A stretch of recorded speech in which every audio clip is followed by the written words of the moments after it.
Hey guys, hope you're having a great day today. It is Tuesday. Happy Tuesday morning to you. I hope that your morning is going well. My morning is going great. I'm here with you. We are doing our 52-week series of going through our entire home, deep cleaning, decluttering, and getting through it. It is already, we're in the 6th month already. Isn't that crazy? We have gone through like half a year, almost a couple, well, probably this week would be the halfway mark. Yes, it would be. So I hope that most of your house has gone through. I hope you've got your big giant bag of stuff you're going to give and donate and get away. Maybe you'll choose to do that this month. I don't know. Let it sit in your closet for a little bit. Let it sit in that basement. Let it sit in that garage until you go, okay, I haven't even touched anything in there. It's time to donate. And then do that and get rid of that one more thing off your shoulders. And so this month we're focusing on our laundry room. And so this, I feel like this room like never gets cleaned. Like, do you clean your laundry room? I don't. I do now that I have a series, but I would have dusted on the shelf forever. I guess I would go through my cabinets enough to know that not to have too much to accumulate. I rarely would wipe down my washer dryer. I would like with a wet towel as I'm cleaning. Like I even know when I had my old washer and dryer, I didn't have the front one, I had the top one in the mountains, so I would just get like some water, and there you could actually push a button on mine and it would shoot out water. So I would take that and I'd kind of wash around because it does get dirty and dusty in the top and cleaning that, and just wiping the top. But for the most, and then the vent, of course, clean your dryer vent out. But for the most part, it's like you're not back here scrubbing. It's just one area you're just not in all the time. So that is why we're doing it, so that no area is gone untouched in your home. So this week we are focusing on cleaning your washer and dryer and cleaning out your vent. So that's all you're gonna do. So you know what you need for this? I got a cloth. You can use a Norwex cloth. You can use a wet washcloth. Use one that's clean with water on it that you can use and just wipe it off. And then for mine, I have the dryer vent. I do have a cleaner right here. Now our old house in the mountains, our dryer vent outside, we would clean that out. I have not done that here. I need to do that. It's been 2 years now. I was just thinking we need to do that. But what a good thing to do is pull out your dryer. We've done like a leaf blower in there to blow it out, or you can go outside and kind of reach. Our vent's like up high. It's a weird vent. Florida, they're up higher. So, and you just kind of shoot it out, make sure you get all your fuzzies out. That's a good thing to do. But right here, your little dryer vent. This thing accumulates a lot. I know mine, it's on our list to clean. It's got seashells in it and hair.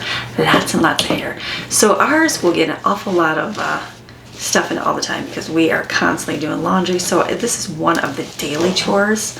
My mom would always do it every single day. She would clean her vent every time. I would not, because that gets to be a lot, but I have a child that likes doing it, so that is their job every day, is to come clean the dryer vent. So that rids me of cleaning out my vent. See, there's hair in it. You can wash this too. If you use like laundry softener, you'll notice that this thing, it coats it, and it's not able to have anything go through it, because laundry detergent basically coats everything. Coats your clothing, it coats all of that. And so washing this off once in a while is a good thing to do. And then clean out your little area right here. Like I'm looking in, mine's not looking too bad, but just taking this brush in here and cleaning out your vent. So I'm gonna do that.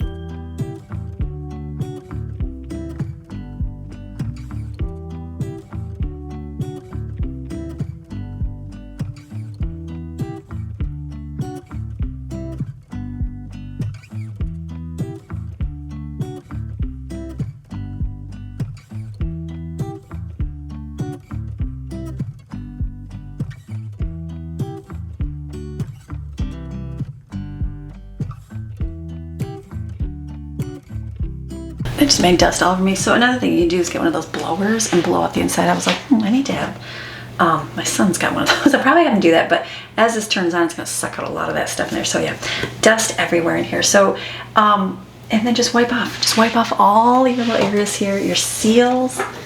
Depends on what you have in your washer. Like mine, I think down here, I can see all the lint that got stuck under here. So there's some right there. And just wiping it, cleaning your seals on there is a good thing. All the dust gets on everything. All right, then I know I have a load to flip in here, so I'm gonna flip my load of laundry, and then I will we'll go to the washer.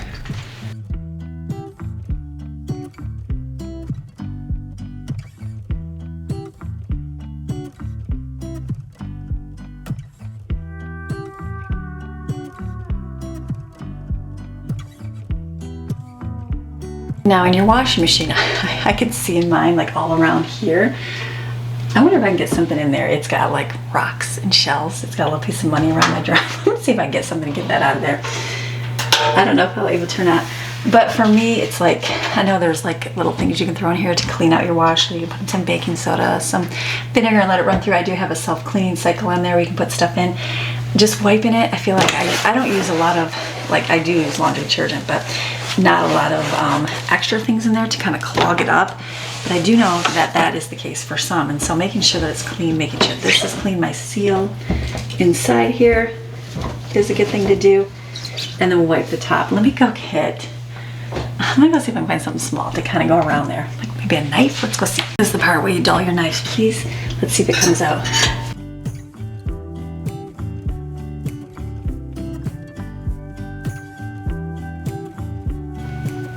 There's time.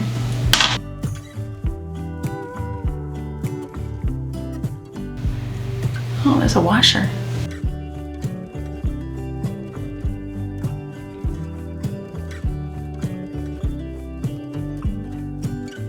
All right, it's a little trial and error here. I don't think that really is gonna make a difference in my life because we're always gonna have rocks and shells because we live at the beach. So I'm like looking, I'm like, it's gonna be one of those, like one day if I ever have to have a repair, it'll probably be like something that's sealed, I'll have to take that bottom part apart. But for now, I think that's good. So just wipe it off, get your dust. Like I said, I'm gonna use like my Norwex powder in here in a laundry, so that will kind of rinse through and get any gunk and stuff out of there, so I don't really worry about doing this, the clean cycle, but I know you can. If you wanna clean your washer, throw in a baking soda, vinegar, and run it through like a hot wash, and let it beat through and clean everything out. There's a little vent down here. I believe I saw as well that people have drained, like on TikTok, that you can open up and clean out, but I haven't done that either. Mine is a newer washer, so I'm not really concerned about doing that too much for myself right now. But wiping it down, cleaning, that's a good thing. So let me throw my next little laundry in, and then we'll do the top.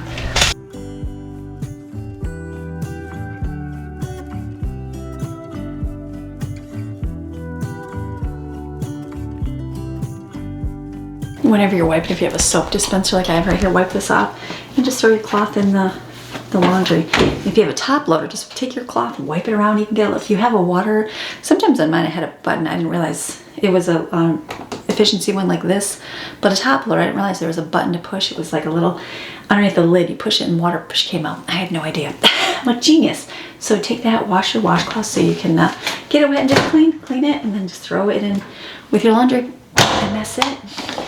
Okay, we'll turn these on right here. What I'm gonna do is we keep our lint right here. This was something I purchased over the years and probably my most favorite thing for laundry. Like, I know you can do this Pinterest where they laundry room. I'd love to get the piece of wood here. I'd love to change these out because they're pointless for me to use.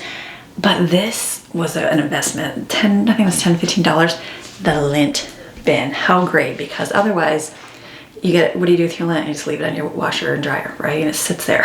So if you don't have a laundry, like a trash can in here, it's awful tempting to not clean it because you don't want to pick it up. I know in the mountains we didn't have, it was like a laundry room, like closet, so I didn't really have a room to put like a trash can on the floor to put anything in. It was kind of out of the way. So I got one of these. It has a magnet on the back, so if you have space, it can stick next to it. For here, we just screw it right to the wall. And this is great because it holds all of our lint. So I'm going to take and empty that and throw it out because it's been a while. And then turn my washer and dryer on, and my room is done. That's a good thing. Lint is really good for starting fires. That's a good thing to hold on to. We do have some fire starters, and we won't be doing any fires in the middle of summer here too much, especially with the drought going on. So awesome laundry room. Get your laundry room, wipe it all down, throw some stuff in there and clean your washer out. If you want, make sure you clean out the dryer vent though, get all that stuff out of there. I'm gonna make a note for Jensen to kind of blow mine out later today. I've got lint all over the floor. We're gonna have to run the vacuum back here and suck that all up right here. Part of the mess, part of the thing, but that's good. We got one more area done. All right, for the second part of our series here, we're choosing different areas, right? This one is for our healthy routines. It's choosing a routine, something in your days just to help healthy, change your lifestyle, dude. So this week we're gonna be about limiting our caffeine. And I say that while I'm drinking a cup of coffee, but I have found that in different seasons in life, going through different where I drink more, drink less. I know even now my season, I'll do, like this is my second cup and I've still got a good half a cup. It's cold in here. It's turned ice cold. I've been drinking it all morning. And so having this just in the early morning, okay, is good. Now, back in a couple years ago, I drank a big giant Starbucks one in the afternoon and it kept me rolling. But then, you know what? It kept me up during the night. And then as I got older, if I have a caffeine like later in the day, forget it. I'm awake all night long. It makes me, and it doesn't even, maybe not keep me up all night, but I'll get woken up multiple times through the night. So I've found that if I do need a little boost in the afternoon, I might just get a little cup of coffee, a little caffeine, and then you know what, like about 12, 1, and then by the time I go to bed, I can still and make sure I'm walking, make sure I'm exercising, get all that extra energy out, and then I'm able to sleep and rest for the night. Because caffeine does disrupt that. It disrupts it. It can make you feel more anxious. Caffeine's got a hook on you, doesn't it? It does. So this week it's all about either limiting it or cutting it out, whatever you feel is best in your life. And I think this is going to be more for limiting, so you're not just drinking it all day. Do you know what I mean? And sometimes maybe it might be having a decaf, because maybe you just love coffee. You might just love the warm cup of coffee. So then, you know what, have a decaf in the afternoon. I know that doesn't sound right, does it? But it will cut down on how you're feeling, the anxiousness and everything else, and probably help you sleep a whole lot better as well. And sometimes you might need that little boost in the morning. And I get that. I like mine in the morning too, to get me up and get me moving.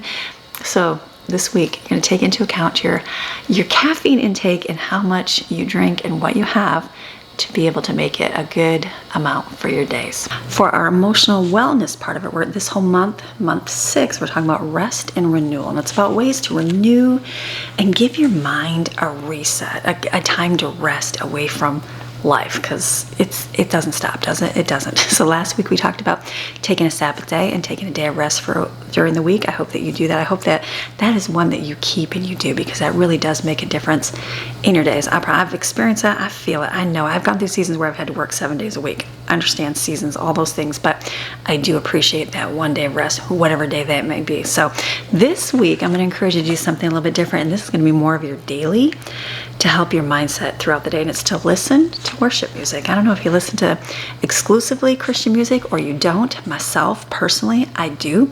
Now I have kids and I have teenagers and I have a husband, and they will listen to both kinds. There are some that like it. So as a mom, I know the worldly songs. I know those things. We listen to it. We'll hear it. We'll listen to 80s rock in the car sometimes. It's just whatever is there. But my choice is worship music. When it's just me, that's my playlist. That's what I listen to. And so as a mom, I've learned that, you know what, I can either be real rigid on what I listen to, or I can kind of be lax a little bit. So I have the car road trip playlist that, you know, we put a bunch of different songs in there, and then as we're singing them, I'm like, what am I singing about in this song? But then there's some that are catchy and then some that are great. But I've learned that, you know, you got to have a little bit of that bend and pull up. If you're real rigid, I've experienced with parenting and never give up pull on anything. It's like, okay, then I don't know. I feel like I've learned to be a little less rigid, I guess, in my older years, and having more kids. The first few ones I was real rigid, like, oh, I should not listen to anything but that, shouldn't do this. But as a parent, I've realized, you know what? I think kids naturally, depending on what you model and what you do, they're going to naturally do whatever they're going to do in their lives. So regardless if you do or you don't, your choices. So I'm going to encourage you to listen to worship music and praise music. I know for myself it makes a whole lot of difference in my days. Some days when the enemy just wants to come in and just like attack, and that happens. It happens to me often, and I go, okay, I can get in His Word and read. I can watch good things. I can stay away from social media. I can do all those things. But sometimes just the praises. I've read when the enemy wants to come at you, there's a scripture. I don't know which it is. I'd have to look it up, but it's about just praising the Lord, and that like makes the enemy flee. And I think that's so true when you're dealing with things and you're going through things. If you just put on praise music, something that exalts God, it gets your mindset off everything else. And so it just gets you thinking about something else, because otherwise your head is spinning and it's reeling over and over and over and over and over again. And it's constantly going through. And you're like thinking those negative thoughts. And it's just like, it's a bad place to be. And so getting in that worship music, it's like, okay, you're singing praises to God. You're thinking on other things. And it's like, it's getting your focus off of you and onto Him. And that's a beautiful thing. So I'm going to encourage you to do that this week. So what's your favorite praise music? Everybody's got different favorites. I know you guys have given me some of years. I have had a playlist. It's still public, so it's called My Favorites List. It is on my, I think you go to the YouTube channel, look under playlist. That's my worship playlist songs. I have some. I've started that one years ago. It's been over, has it been over 10 years? It's been over 9 years since we've had YouTube. I think over 8 years ago I started that playlist. So the songs towards the end of it, at the very bottom, would have been ones I would have listened to back then. And then as life, and I went through different stages and different things in my life, it's like I can kind of tell the different seasons and what I was going through and different things that whenever I hear a song and God will speak to me, I'll put it on my playlist so that I hear it and listen to it. And I usually listen to the first few songs on there, or even now I put on like my Google Nest and I'll play praise songs, and I like because it, you know, alternates, and same thing in my car, and just plays random songs that I would never even pick. And I'm like, oh, that's a good song. And so I'll grab it and stick it in my playlist, and that way, and then God will speak to me through those songs. And so just being able to focus on that, because it's easy. You can put on some sad, depressing song list that will empathize with the season you're going through, the woe is me, the miserable life, and the rottenness, and the horrible man that treated you bad, and the, you know, not fairness that you got to do this all day. Yeah, I know I can do that. You can find people that will empathize with you, can't you? And music, it gets worse. And so, but putting on something completely different, praising God, giving worship to Him, it gets your mindset off of that. And it's like it gets you focused off your troubles and onto Him. So that's going to be my encouragement to you today, is to focus on worship music. Do it for this week. It'll change the way you are, how you feel, how you look at things, get you less angry, less mad about things. It's just, how can you be angry about things when you're praising the Lord and being excited for it? It just makes you happy. It makes you joyful. It makes you want to keep going with your days. I know it does. I know it because I've lived through it. I've seen it. I've seen it happen in people's lives when they listen to a lot of the garbage, and it's like, wow, that just changes your whole mindset. That's not a good thing. So I'm encourage you, listen to worship and praise. Praise and worship. I say praise and worship. Worship, I think of more like a slower worshiping song. Praise is more like upbeat, like just praising the Lord and just thanking Him, even though you're thanking Him in both. That's my definition of it. But I know that you can also put on Christian music. I say praise and worship versus Christian music, because there's a lot of Christian songs out there that will more make you feel needy, you know, like begging God for things, and I need you, Lord, I need you through this, and life's going bad, and I need you in this still small part of this. And there's nothing wrong with that. There's nothing wrong with that, but it gets your focus. And when I know myself, I'll listen to those and I'll see like how it makes me want to hone in on that feeling more. You know what I mean? Like there's a song, I think it's called You're Gonna Be Okay. And I know when I was going through sometimes, I heard it, someone sent it to me, and I thought, I am going to be okay. I'm going to get through it. But the more I listen to that song, it makes me think about the problems I was going through and the troubles in my life. Now, versus a song like a praise song where I'm exalting God and excited, like, God, you're an awesome God. That new song, Phil Wickham's got a new version of it. It's like, listening to that, it's not making me think about my problems. It's not making me dwell on that bad thing. It's telling me how awesome God is. And God is awesome. He is going to reign. He's going to work things out for good. It's like a completely different thing. So be careful with what you're listening that way. That's just something I've experienced, and I know it's true because I've read it before and heard it before, but you just have in your head, if it's not a Christian, it's going to be good. And it doesn't mean that's a bad message. It's just to be careful with what it hones in on your feelings. So that's what I'm going to encourage you with today. So, all right, so you've got 3 things to try this week. What are you going to do? I don't know. I hope that you would choose the last one especially. I hope that's going to help you then, and hopefully work through your laundry room and getting through that. We're going to get through. It's a small room. Hopefully it's a small room. Hopefully it's not a huge room. I mean, if you got a great big room, that's awesome. Very thankful for you for that. But hopefully laundry room's not too big, and it's an easier time this month to clean and give you a little bit of break through the kids getting out of school and all the things going on. We'll dive deeper as the months go on here. So, and if you'd like to get the book to go with the series, I'll have it linked below. It goes through and it's going to cover all the areas that we've already done, and then all the future ones that we're going to do here in the future. And you can go through and kind of checklist. It supports my channel, supports what I do. If not, that's okay, because you can look back on the playlist and see all of them and catch right back up, and then keep continuing forward with what we have here. So, all right, you have a fantastic rest of your day, and I'll see you again tomorrow with another video. All right, see ya. Bye.